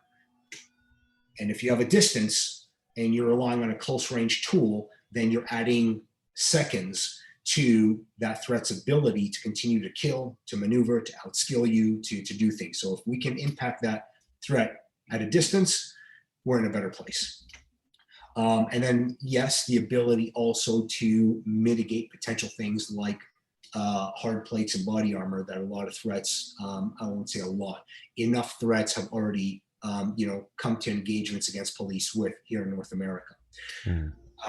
So they're all factors that are interrelated and that are important. Yeah, it's like the time some genius thought it would be a great idea to take sidearms from the CVSA at the border, and that lasted all of a few years, and they got them right back. It's Listen, it's part of the trade. What do you want? It's the way that it goes. It's the bad guys that decide what the good guys are going to need. It doesn't work the other way around. It'd be nice to live in a world without guns, but guns exist and bad guys have them, so we need them too. That's it. It's the way that it goes. Yeah. So, I mean, you're very much, part of what you do sometimes is PR for police. And aside from misinformed public, which we both, I would say, agree that they're heavily misinformed, there is a PR problem in some ways with how police and military are perceived in North America. I know there's a lot of outside factors probably being paid by China sort of to create a social problem that shouldn't exist. But Sure. If we were trying to create a better image for the police and military, how do you think that might look? I think it's got to come from kind of, for right now, just off the cuff thinking. It's a double pronged approach. One side on the police side and another side on the public side. Number one, yes, there definitely are some things in policing that bite police in the ass. As far as procedures, as far as checks and checks in place to make sure that policing is accountable for what it does. There's officers out there that don't belong in a uniform. 100%. Is this a systematic problem? No. Is it the norm? No. It's not even the majority. But it is a problem. And all it takes is one bad incident, one bad officer, one bad word, one bad move, and thanks to the media, it's everywhere. And the public, who is busy with public related stuff, all of a sudden, all they know policing is that one tiny isolated variable that to them now is all policing. So, you have a multitude of things that can be put out there. Police officers are humans, and you got bad police officers out there. You do have bad humans out there in uniform. There's no questions about it. I've had some experiences here and there with some myself. I've known of certain officers who were not good people. When they put the uniform on, you never know it. They'd be able to have that line of, they're doing their job and that's it. They may not have been happy people and the whole bit, but they wouldn't mix those two worlds. And then you do just have bad people out there who happen to be police officers who do bad things. No questions about it. That is a tiny percentage within this already tiny percentage of bad policing. I think a bigger problem is policing has been turned into Play-Doh, and everybody's trying to mold it into, something to fit what the narrative is or what the perception is, that police officers are expected to do a hell of a lot more than they can do as people and as professionals. And, it's next to impossible. You have to pick a specialization, become good at it, and that is how you become good at something and deliver good results. When you're expected to be an expert in so many different facets, you're jack of all trades and an expert at none. And that inherently already brings problems to the table. With this whole perception from the public, which is policing is overbearing and it's militarized, and why, the fists and the weapons and the this and the that, what you're essentially doing is, you're saying, okay, you're going to be in a police uniform, but you have to not be a violent person. You got to have no propensity for violence. You have to not be aggressive. You have to be kind. You have to this, you have to that. You're already taking away a lot of all of the ingredients that are required to contend with a violent situation. And so you've got, in the 80s and the 90s, people who were in police uniforms were people who you'd expect to be in police uniforms. These are people that walk into bar fights and no problem, they can handle themselves. Now you got police officers that can't. They don't have the physical composure behind them. They don't have the physical disposition behind them. They don't have the tactical support behind them. They don't have the fighting capabilities. That the fight's been taken out of policing. So when you now have a person who is resisting a police officer, what do you think is going to happen? Take your average civilian off the street and throw them into the octagon to go and fight a trained MMA fighter. What do you think is going to happen to that person? And when you tell them, listen, you better survive this, they're going to do the craziest of things to try to survive. So if you do not bring police officers to a capability of an actual capability, not they did a couple of hours of this at the academy so they get the check mark, because that means nothing. An actual capability of being able to mitigate violence with their head, with their mouth, with their fists, with their feet, with their tools, you're going to have a big blunder of a situation when these officers encounter violence. It's the only expected result. And so you got to have a militarization of policing. It doesn't mean that you're turning them into these rogue mercenary, law-breaking, bad people. It's nothing to do with it. My whole world has been about violence. My whole passion extracurricularly was all martial arts and fighting, for 40 years. My professional background is 25 years of tactics and operations and shooting and everything related to violence. I'll tell you right now, I love life. I love people. I love animals. I hate seeing people get hurt. I hate seeing violence being used arbitrarily and unnecessarily. I'm involved in any conflict with another human. I look for a way to reach an amicable point with that person, because that's just what's natural to me. My whole passion for the science of violence has never made me angry, has never, given me a temper, has never made me short-fused, has never made me say, you know what, I feel like going and beating someone up today, has never made me ever abuse any authority I've ever been given. I've worn a lot of uniforms, a lot of badges, a lot of oaths to serve and protect in 3 different countries. And I have never once, even when I could get away with it if I wanted to, never once abused that authority. The authority is a byproduct. I've never once abused that trust and that relationship with people I was dealing with. When people tried to hurt me, I would do what I had to do. I do not, like anybody, appreciate being spat at and being threatened and all this stuff, but I have never once become arbitrarily violent because I have this background of violence. It is not a complicated thing to achieve. And quite frankly, the more adept a person is at fighting, at shooting, at tactics, the more comfort they have, the better they are in that world, the more integrated they are with understanding violence and being able to navigate through it, the more calm they are in these bad situations. And the more calm you are, the better decision-making you're gonna have. And quite frankly, a lot of these situations will be resolved, with a lot less force if you've got an officer who is comfortable in that moment of violence and fighting and whatever the case is. So the last point on that, the public's responsibility, the public needs to mind their own business. The public needs to go about being, good citizens. not break the law, and when they see something that isn't palatable to them, because at the end of the day, it's never palatable to see two humans in conflict. It's never palatable to see somebody taking a beating. And the majority of every single situation that we see out there on YouTube, on the news of a bad police incident, it is a police officer reacting to what a subject is doing, and a police officer professionally trying to mitigate that. And if it is a subject that is being punched by a police officer, hit with a baton, or even shot, that is what that professional engagement called for. And then, of course, the problem is that we only ever see one side of the situation. For some reason, all these videos only start recording. Yeah. You know, when the officer has now tried everything and has to draw his or her weapon and use it, right? And that's it. The public, obviously, they don't have an appreciation for what it is to put your hands on a person, try to control them when they're not going to let you. I've been in situations. I'm a big, strong guy, and I know how to navigate with tactics and control and the whole bit. And I've had situations where I've had little subjects that I had one hell of a time trying to control. When a human doesn't let you control them, you're not controlling them.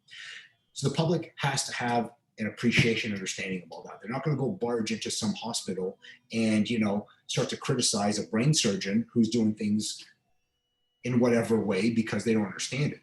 They got to have that same respect for law enforcement, let law enforcement do its thing. And conversely, again, the law enforcement community does have to stand up more and be a lot more accountable for when it does things wrong, and be a lot harsher on its members who really don't belong in that uniform. That's my 2 cents on it. Yeah, no, it makes a lot of sense. And most use of force experts, policing or otherwise, they consistently say the same thing one way or another, is that if police have better training, and are more confident in the ability to deal with it, they're less violent. The trend right now is politicians and use of force experts seem to be pushing towards policing officers getting blue belt or higher in Brazilian Jiu-Jitsu. Now, from I tend to agree with that. As far as if you're going to arrest someone, you need to know how to effectively control, but it creates a logistical issue to get a good blue belt, it's about 2 years consistent training. Now, sure. I was doing I did a podcast with Sebastian Lavoie the other day. He used to run ERT in Vancouver, and he was like, I want people to be purple belt or higher, because, you know, the saying black belt on the street is less in conflict. And when I'm talking to my students, I'm saying it's your guys' fault because you're not telling the politicians, I want you to spend the money on training. Because we all know the training gets cut. They're forced to do all this stuff. You know, when I talk to RCMP officers, why don't you do the training? Because they don't want to do it on their own time, on their own dime. And then they're worried about legal ramifications if they've learned something that isn't approved, even though a lot of the approved stuff is not practical. Like I had a student go through RCMP Depot and they're teaching, you know, wrist locks. And, you know, I'm like, wrist locks from arrest only work if you use pain compliance to get them to move. If they don't want to do it, it's not going to work. And I showed him some techniques which would probably be frowned upon if the media saw it. But he's like, oh my God, that works immediately. I'm like, yeah, you have to, you know, much of what you taught, you got to make them comply. Otherwise they're not going to do it. So what are your thoughts on that training? Before I know you have to probably go soon. So yeah, I've got about 15 minutes. I've got to go pick up kids from camp. Yeah. Okay, so we'll cram that this, and then I want to talk about your organization, CT707. Yeah, you know, real quick, my thoughts on that are, again, I've seen, you know, all the different articles and headlines of, you know, this blue belt jiu-jitsu for policing. It's fantastic. Jiu-jitsu is not the be-all, end-all answer, the magical wand. Police officers need to be trained. That's it. They need to be trained. I've seen enough guys out there who, you know, come from karate backgrounds and whatever other backgrounds who were fine and handled themselves well. Jiu-jitsu definitely addresses a big chunk of the type of interaction that occurs between police officers and subjects. A lot of rudimentary grabbing and more than enough times, not every time, but more than enough times it goes down to the ground. Yes, but there's still a lot more. There isn't a single system out there, single martial arts system out there that is going to give you 100% of a solution or answer to everything. So there's more than just jujitsu. But again, at the end of the day, it's the concept of police officers are not trained enough, period. The training that police officers receive is plain and simple, nothing more than in introductory education for a check mark to get a certificate to be certified. So in court, they can say the officer was trained. Okay, but then you're having all of these, explosive battles that go on at the court phase and inquests and beyond that, and on the field, because it's proof that a lot of these skills are not ingrained into the officers to the point of being proficient experts at what they're doing. I think that we would all agree that, again, and I use this example a lot, but if I was a medical doctor, if I was a surgeon, a heart surgeon, a brain surgeon, and the extent of my qualification and training was, just for the sake of a check mark, and be questionable as to how effectively I can actually handle a scalpel and get the job done, not a single person would be in agreement to letting me continue on in that profession. So the whole argument from the policing side is there's just not enough time and not enough budgets. Well, if you mandate it and it's forced to be, then there will be. It's the way that it always works, plain and simple. You can't sit there and decide that, academy of 3 months and another additional, 2 to 3 months on top of that for your initial qualifications as a police officer, to know how to fight, to know how to shoot a gun, shoot another person under stress, a real situation, is enough. That's absurd. It is just absurd. And then put the onus on the policing community and the individual police officer, making them liable when things don't go well in the application in the street. So any training, all the training, continued training. Yes, I know of the fact that many police officers don't want to go and train on their own time. I can make an argument for that. I can understand that, being from both sides of the fence, as an instructor and as as an officer, as an operator, as an end user perspective. You want to live too, and you've got your family, and you've got all these other things in life. And you know what? When you're doing X amount of shifts, 12-hour shifts, you're tired and you want to catch up on rest and this and that, and I get that. I personally believe that there has to be a schedule that takes into account on a regular basis the operational side of it, the shift work, and then X amount of days per month, at least, that is mandated training.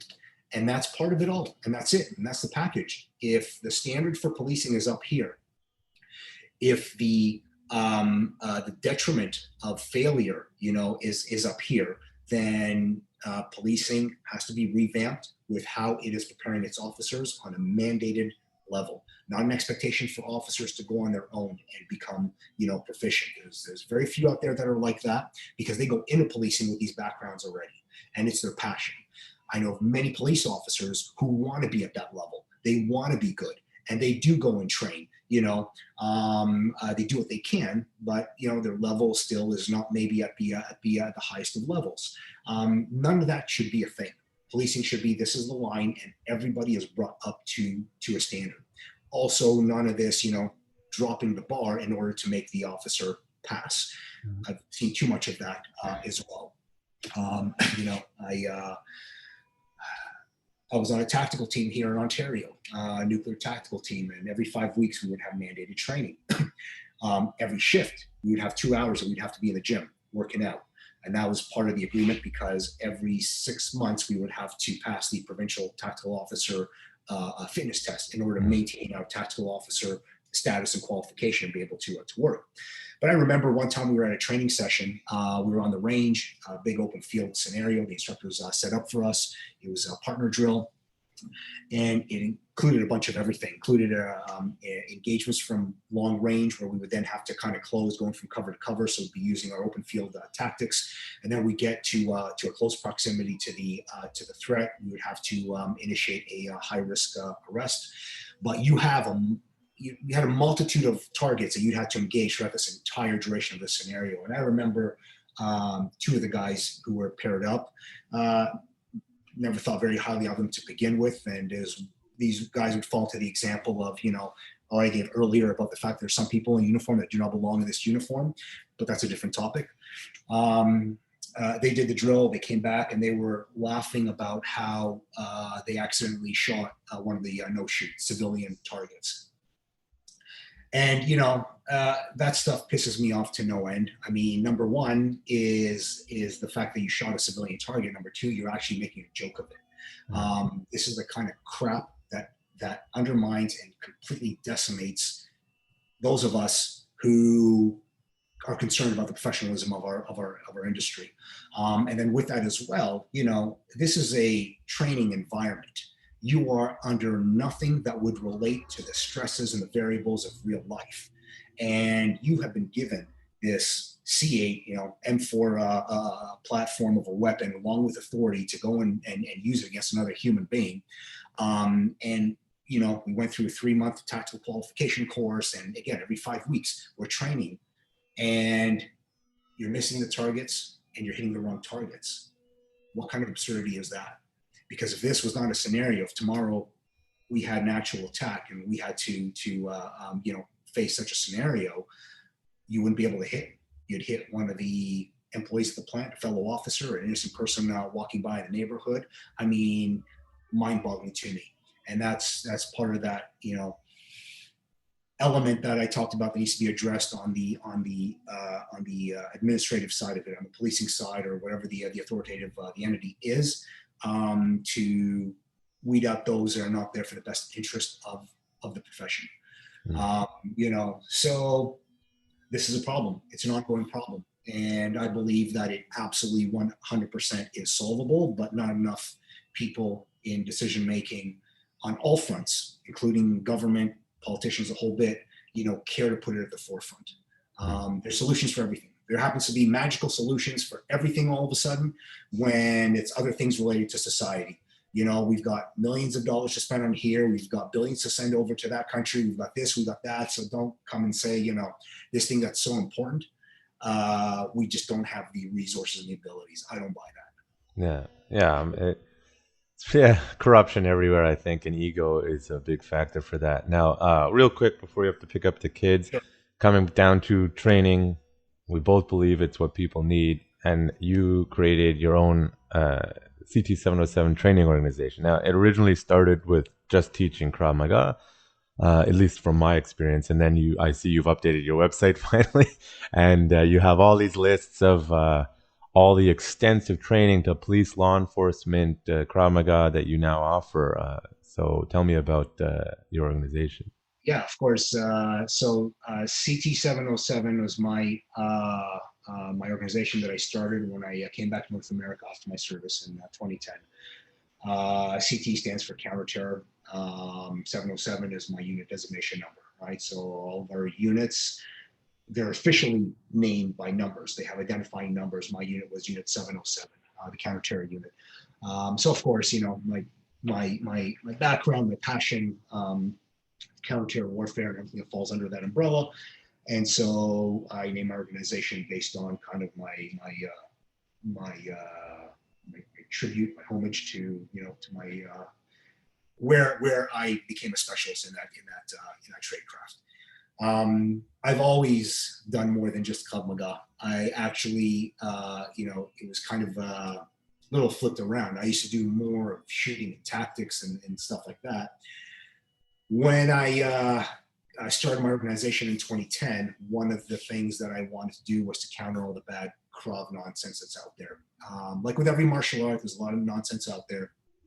Krav, I think, has more nonsense though. Maybe it's because it's the youngest of all the systems out there. It's very popular. Yes, the politics, the nonsense goes on in martial arts the same everywhere. But we seem to have a lot more of issues in Krav that are kind of unique to Krav, ranging from so many different types of Krav out there, so many different organizations and methodologies and systems, and so many claims. instructors, claiming to have been special forces members, and some claims even just far more exuberant, nonsensical. I won't mention names for the sake of just kind of keeping things clean here, but instructors with all these stories of having been in Rambo ambushes and survived against thousands of terrorist attackers, and were asked by the IDF to revamp the Krav Maga program, and came up with this Krav Maga program that became the true Krav program for the elite special forces of the IDF that nobody knows about, and blah, blah, blah, blah, blah, and all this crap, and my position is funny because at the unit when I was serving, we do everything, so in addition to all of our regular operational side and teaching the units, qualifying all of our special forces units all across the IDF, we do everything. And I would have on too regular of a basis units that would come from different countries. And I was in charge of training them in counter-terror warfare, in shooting, and in Krav Maga. And so many times it would just get so nauseating to me, the questions about, well, what about this instructor, and what about that Krav system? We had a guy come in and train us at our unit back in whatever country, and he claims this and that, Special Forces IDF, and this is the Krav Maga system that you guys apparently use, and it has nothing to do with Krav, and it is all BS. And I would have to contend with that, and I would experience that too often, So I wanted to do my part on setting things straight with real Krav Maga, authentic Krav Maga, and the way that we do Krav in our special forces. What we do at the counter-terror school is very different from the Krav and the rest of the IDF as well. And our instructors come from a different lineage of qualification, certification requirement as well. But that was kind of my goal. So I started my certification program, my Krav instructor certification program, which is based on my system. My system, yes, it is Krav Maga, and I do call it Krav Maga, but it's based on all the other facets of my background as well. My martial arts background, I've been very, very fortunate to have followed the track that I have in life between Krav Maga and Jeet Kune Do and Filipino martial arts and American Kenpo karate, and I've had instructors in all these different systems as well that were just geniuses and so well versed when it came to the realities and the science of conflict and fighting, and I picked up so much. And that, coupled with my operational experience and all my service experience, as a law enforcement officer, as a special counter-terror operator in the IDF, I just put all that together. I have my methodology, people agree with it, don't agree with it. It is what it is.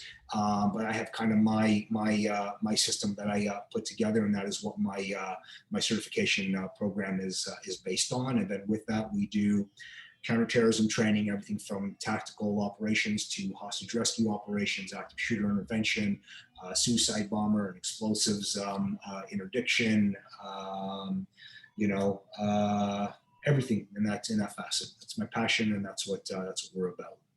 And so no, it's good. We're able to, I finally was able to get my website revamped to reflect everything a little bit more.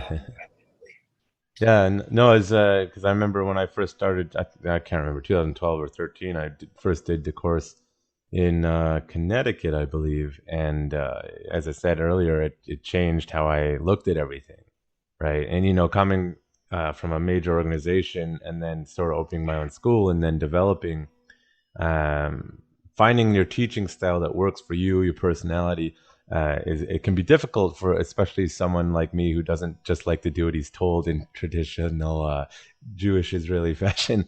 But I think your teaching methodology, as I said, really helped me develop to a more, if it doesn't work, get rid of it. I changed my curriculum like 4 times to be a bit more refined. Also modified because teaching a civilian school is a little bit different. How do I develop my students? What don't I need to teach them? Add in a technique because the smaller students need that technique versus the bigger student, but just that willingness to adapt and change and that the why, which is not normal for even a lot of martial arts, right? So I appreciate what you've done with the organization. Love to come out to more training, but time and money, it's always a I thing. appreciate it, believe me. Yeah. Yeah. Is there any parting words or things you want to get out there that we didn't cover? It's important to you. Not specifically. No, I appreciate the time here. I always love discussing this stuff.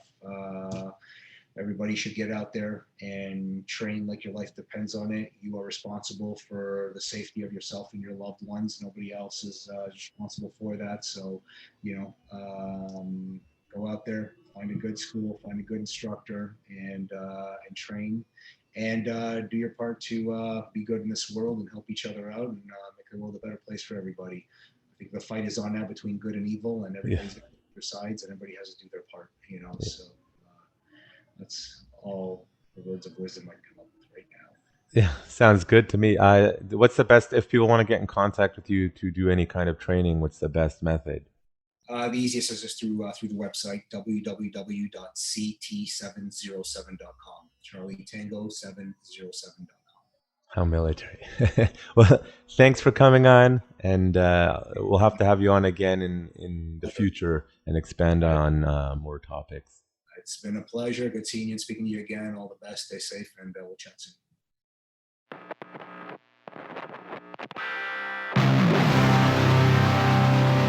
You're listening to The Warrior's Day. Brought to you by Urban Tactics Krav Maga, turning lambs into lions.